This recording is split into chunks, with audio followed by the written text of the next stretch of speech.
वचन को।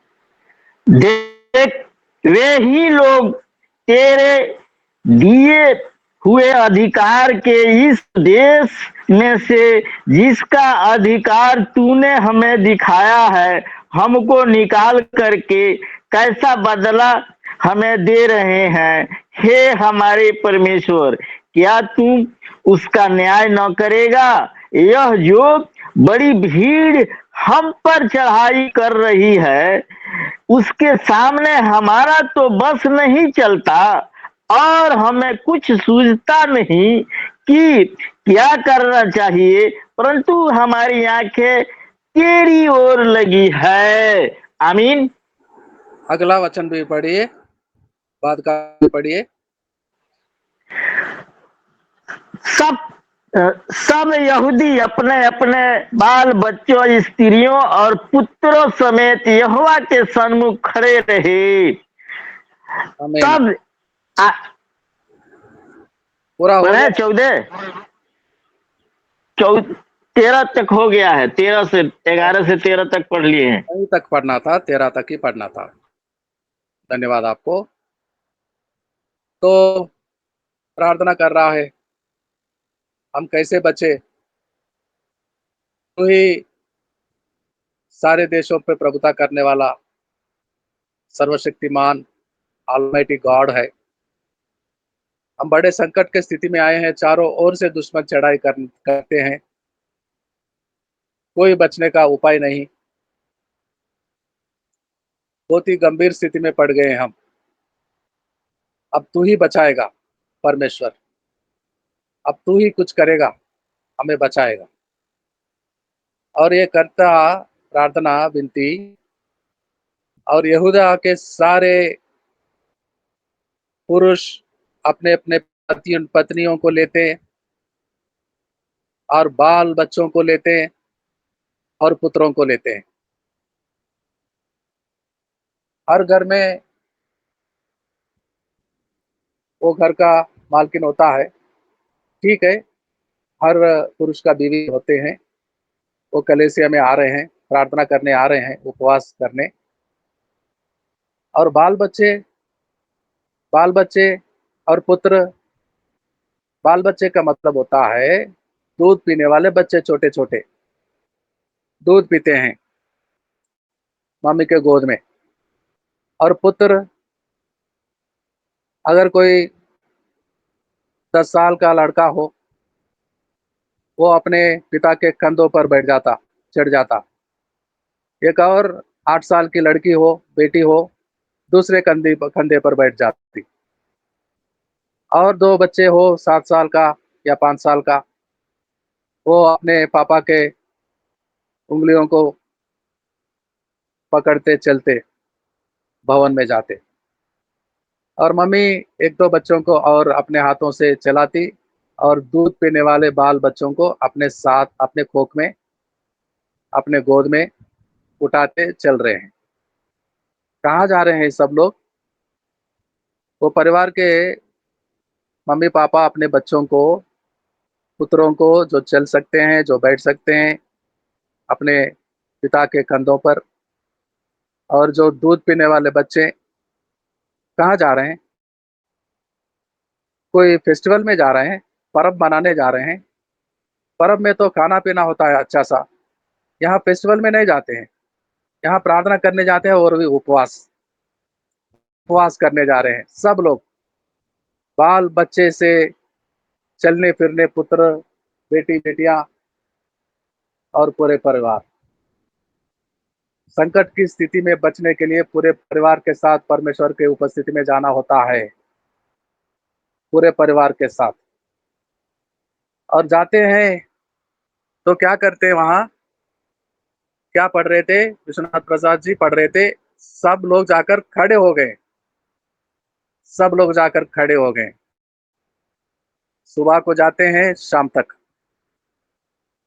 अब आराधना दिन है आज, कलेसे में जाएंगे, 2 घंटे के लिए जाके क्या करेंगे? खड़े हो जाएंगे। क्या करेंगे?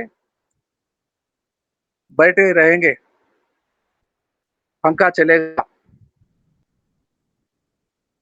हवा खाएंगे और आराम से बैठेंगे, सुनेंगे संदेश को। लेकिन जो वचनों में हम पढ़ रहे थे वो क्या कर रहे थे? खड़े रहे थे। खड़े रहे थे संकट की स्थिति में, प्रार्थना में परमेश्वर को खोज रहे थे कि ऐसे संकट की स्थिति आई है, बचने का कोई उपाय नहीं, कोई उम्मीद नहीं, सिर्फ एक ही रास्ता है, वो स्वर्गलोक के ओर जाता है। प्रार्थना, प्रार्थना, प्रार्थना। प्रार्थना का युद्ध से बचाएगा, दुश्मनों से बचाएगा। प्रार्थना क्या दुश्मनों से बचाएगा?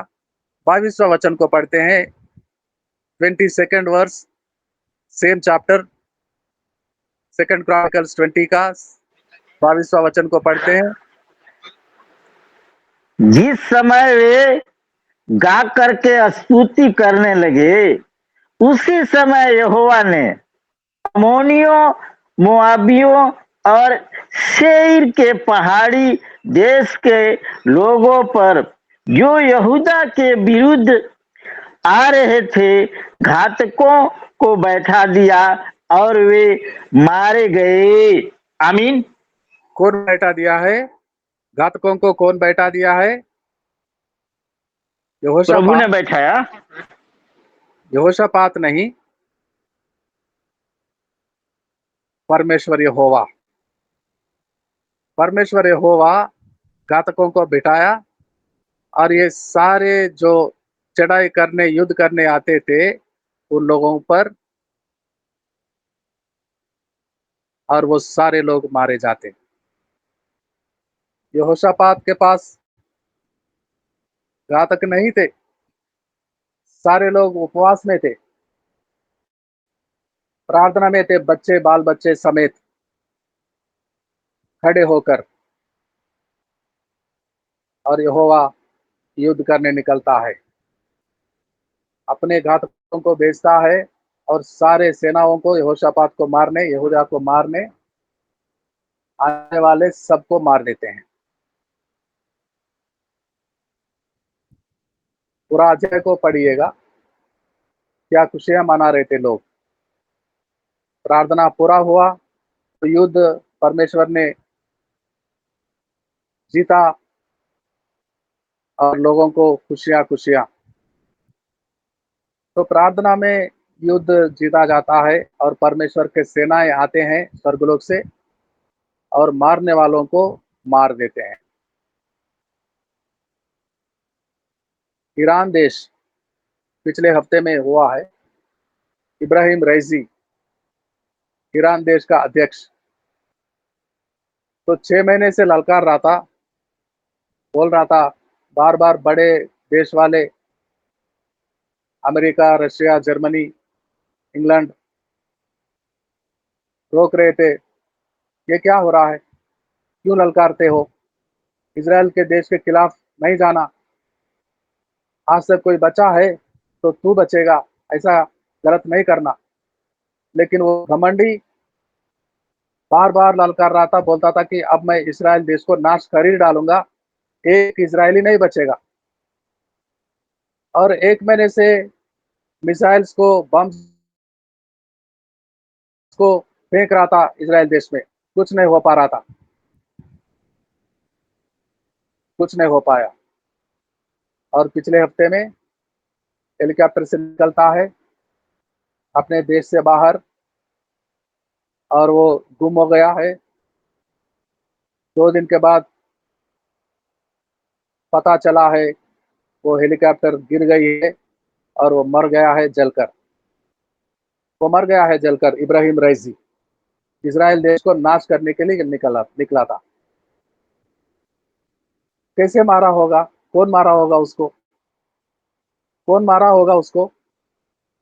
कैसे मारा होगा? काले बादल छाए थे और बहुत तेज हवा का झोंका आया और वो हेलीकॉप्टर गुम हो गया, मर गया वो 2 दिन बाद। क्या बादल, घने बादल छाए जाने से क्या हेलीकॉप्टर गुम हो जाता है? परमेश्वर के घातकों का काम है सेनाओं का यहोवा का सेना उतर आती है और उसको उसको ऐसा बिजली मारकर मार देते हैं। भजन संहिता 18 का 14, साम नंबर 18 एंड वर्स 14। भजन संहिता 18 का 14। भजन संहिता 18 14 वचन।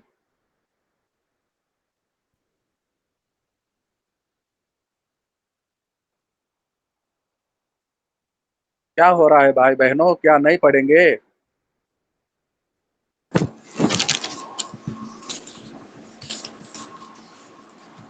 उसने अपने तीर चला चला कर उनको तितर बितर किया, वरन बिजलियां गिरा गिरा कर उनको परास्त किया। आमीन। बिजलियां गिरा गिरा कर, वो उसका तीर चला कर, वो आता है सेनाओं का यहोवा, और वो हेलीकॉप्टर को ऐसा ऐसा मारता है कि वो मरा पड़ा है। इब्राहिम रईसी, डिक्टेटर, और बहुत ही भयानक बातें सुनाई दे रहे हैं उसके मरने के बाद। वो कैसा आदमी था, वो कैसे दुष्ट था। हर रोज कई जवान लड़कियों को उसके घर में ले जाते थे लोग, देश भर में चुन चुन कर ईरान में, और उस वो लड़कियों को नंगा करके उसके सामने पेश करते थे। और वो बड़ा ऐश करता था, कभी बंदूक की गोली से किसी लड़के के माथे पर मारता, और वो जो ब्रेन होता है, दिमाग, छिटकता फ्लोर पे, तो घुटने पे झुककर वो ब्रेन को छाटता। इतना भयानक, इतना भयंकर व्यक्ति था वो। रोज कम से कम 10-12 लोगों को, लड़कियों को मार देता जान से, हर रोज, हर रोज। और इजराइल को ललकार रहा था कि मैं इजराइल को नाश करूंगा, इजराइल को नाश करूंगा। दुनिया वाले बोल रहे थे, चौंक पड़े थे, हे भाई ऐसा नहीं करना, इजराइल के खिलाफ नहीं जाना, मैं भी देखूंगा, मैं नाश कर डालूंगा इजराइल देश को। घमंडी आदमी। और इजराइल देश के पास ऐसा सेना है, मोसाद।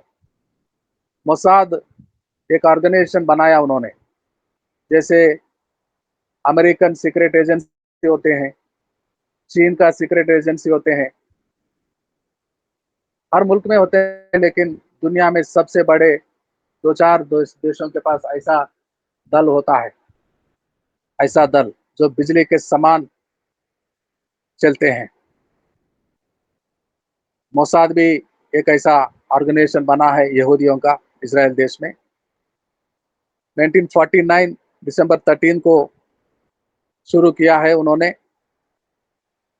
सारे संसार के जहां कहां छुपे हुए अपने देशवासियों को चुन चुनकर इसराइल में ले जाते थे। भारत से भी कुछ लोगों को ले गए थे, नेपाल से भी और चीन से भी।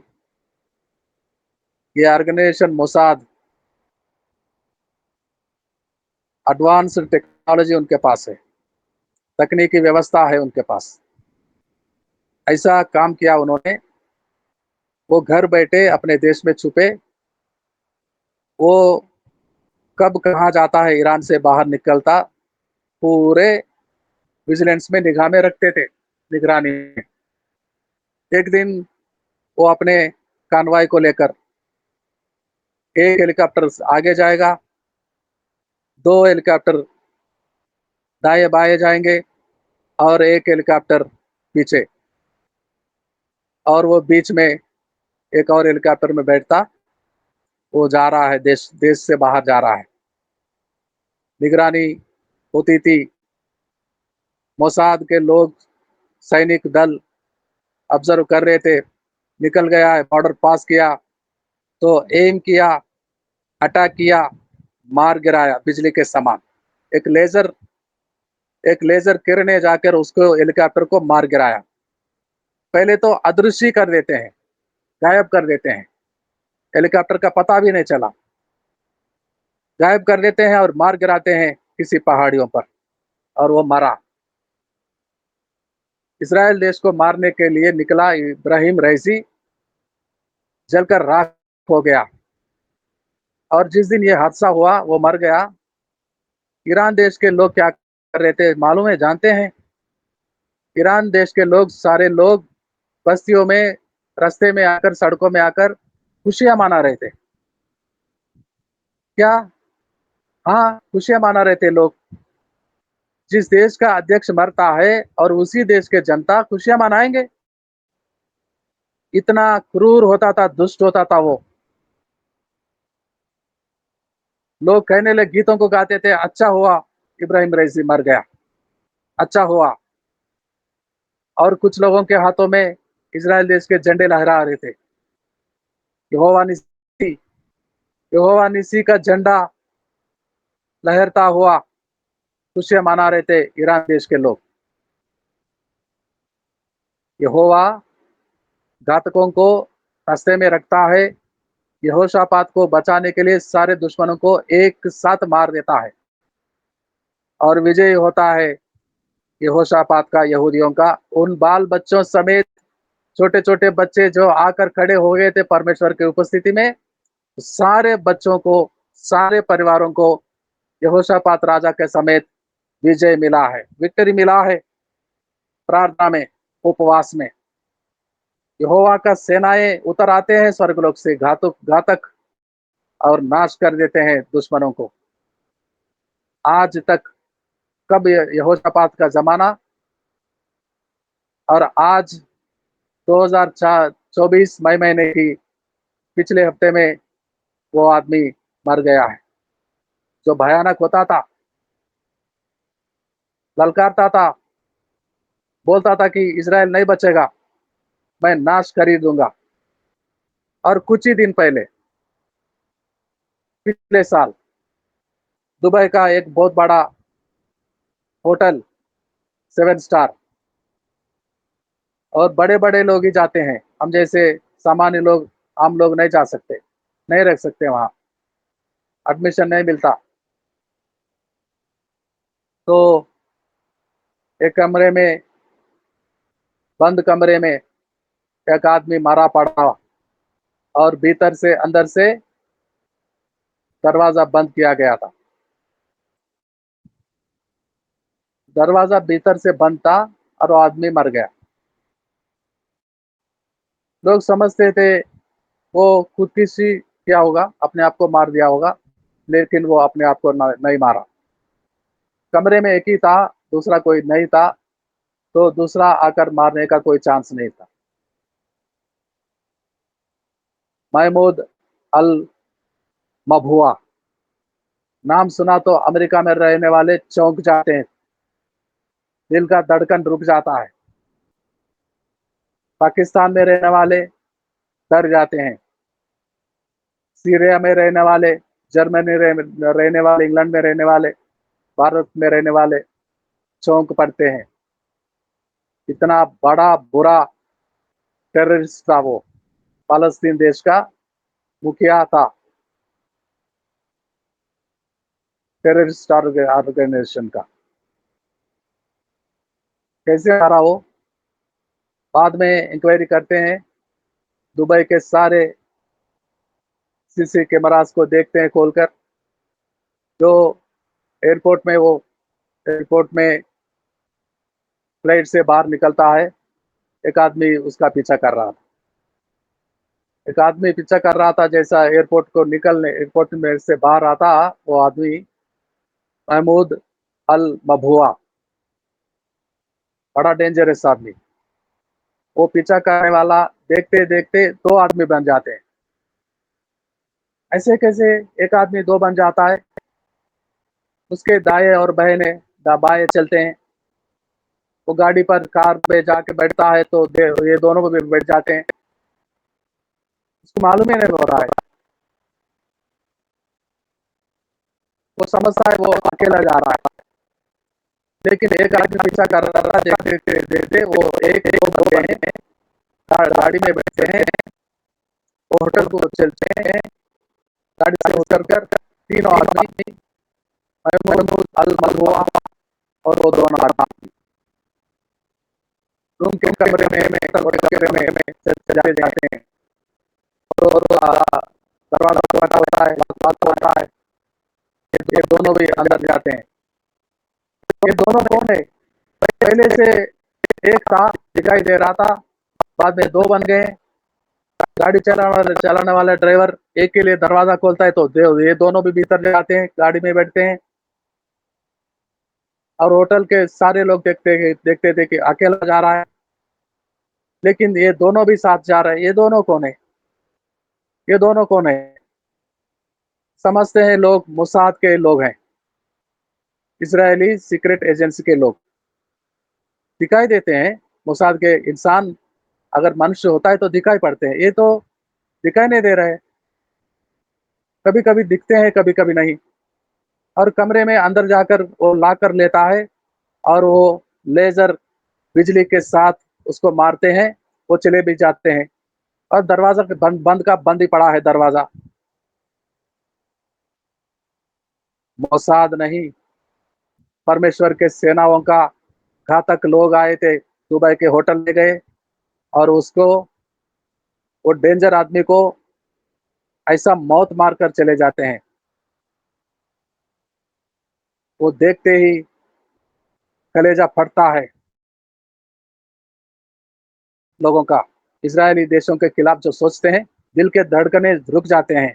जो यहोशापात के जमाने में हुआ, आज भी इब्राहिम रईस के साथ में हुआ, जो पिछले दिन 3 रोज पहले उसका हेलीकॉप्टर गुम हो गया था, गायब हो गया था और घातकों के द्वारा वो मारा गया। और कुछ दिन पहले ये महमूद अल मबहुआ दुबई के किसी होटल के कमरे में मरा पाया। परमेश्वर इज़राइल को अपने आंखों के पलकों के समान बचाता है आज भी। ये यहोवा का मित्र होता था अब्राहम, और मित्र के संतान इज़राइली लोग। आज भी बचाता, आज भी बचाता, और उस दिन तक बचाता जब हमारा उद्धारकर्ता निकलेगा कलीसिया को लेने। और ये लोग भी कलीसिया में शामिल होंगे। आज भी नहीं मानते यीशु मसीह को उद्धार करता, लेकिन मानना पड़ेगा। कलीसिया में आते ही वो बादलों पर चढ़ेंगे, नीले आसमान पर जाकर स्वामी से मिलेंगे। कलीसिया में आज नहीं तो कल आएंगे वो लोग। तो कई पुराना मित्र अब्राहम का पुत्रों को संभालने वाला यीशु मसीह के पवित्र लहू से धुले हुए लोगों को नहीं संभालेगा। जो कलीसिया में है, हम और आप, नहीं संभालेगा। पुराने मित्र का जमाने जमाने से पहले अब्राहम को वाचा क्या दिया था, परमेश्वर आज भी संभालता है। क्या उसके पुत्र के लहू के द्वारा पवित्र किए गए लोगों को नहीं बचाएगा? कलीसिया को जरूर बचाएगा। कितने कितने हमले हुए थे कलीसिया को और यहूदा देश को नाश करने। हिटलर था, मुसोलिनी था, 60-70 साल पहले बोलता था इजरायली लोगों को आज खत्म ही करूंगा, एक नहीं बचेगा तभी मेरा खाना होगा। आज का खाना नहीं मैं खाऊंगा। और वो खाना नहीं खाया, गोली खाया, अपने आप को खुदकुशी करते मार गया है हिटलर। खाना नहीं खाया उस रात को, जहर खाया, अपने आप को खत्म किया, गोली खाया, अपने आप को खत्म किया। कौन बचा है कलीसिया को नाश करने वाले, यहूदा जात को नाश करने वाले, जो आज तक रोमन एम्पायर, नीरो, कोई बचा है? कोई नहीं बचा और बचेगा नहीं। कलीसिया रहेगा जो कि अंत होने तक। यहूदा जाति भी आकर मिलेगा कलीसिया में। हम सब एक होंगे, बादलों पे चढ़ेंगे, नीले आसमान पे जाएंगे, हमारा उद्धारकर्ता स्वामी से मिलेंगे हम। धन्यवाद हो परमेश्वर का आज भी हमें बचाने वाला जीवित है, उसके पास सेनाएं हैं, उपाय हैं और रक्षा करता है, हमारा बचाता है यहूदा देश को भी। उस दिन तक वो हम हमारे अंदर शामिल ना हो और हमें भी यीशु मसीह को मिलने बादलों पर चढ़कर नीले आसमान पर जाने तक नहीं छोड़ेगा, वो नहीं त्यागेगा। भरोसेमंद है, ईमानदार है, जो प्रतिज्ञा करता है तो पूरा करना भी जानता है और पूरा करता है वो। जब वो अपने हाथों में छुपाता है तो किसी का मजाल होता है हमें मारने का, नाश करने का। दुश्मन को मारता है और हमें बचाता है, शैतान को हराता है, हमें विजय दिलाता है। धन्यवाद हो प्रभु का। आखिरी प्रार्थना करेंगे, आखिरी प्रार्थना, क्लोजिंग प्रेयर होगा।